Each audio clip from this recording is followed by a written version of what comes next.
conception des panneaux directionnels. On utilise une installation quasiment professionnelle que le club vosgien de Colmar a mis gracieusement à notre disposition. Ils sont particulièrement bien équipés parce qu'ils font des panneaux pour l'ensemble du Haut-Rhin. Donc l'objectif c'était effectivement de gagner du temps déjà pour réaliser des panneaux. Et c'était pour faire un panneau, même un P1 avec une ligne, on mettait facilement 3 quarts d'heure, 1 heure. Alors que là, je dirais à partir du moment où le texte est découpé, ça met très peu de temps.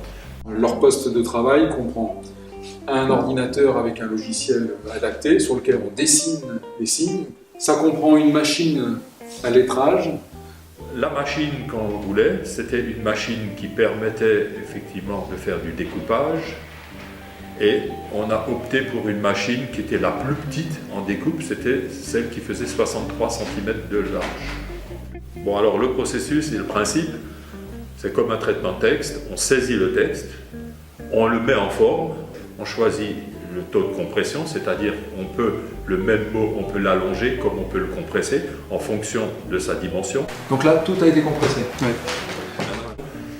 Une fois que la mise en forme est faite, on duplique autant de fois qu'il faut, et après il faut rassembler toutes ces saisies pour pouvoir les découper.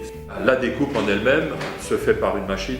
J'ai assimilé ça à une imprimante, mais en réalité c'est une table traçante dont on a remplacé le feutre de couleur par un petit cutter, qui est un mini cutter et qui pivote sur lui-même. Et les petits couteaux vont venir couper le plastique en respectant la forme des lettres que vous avez dessinées sur votre écran.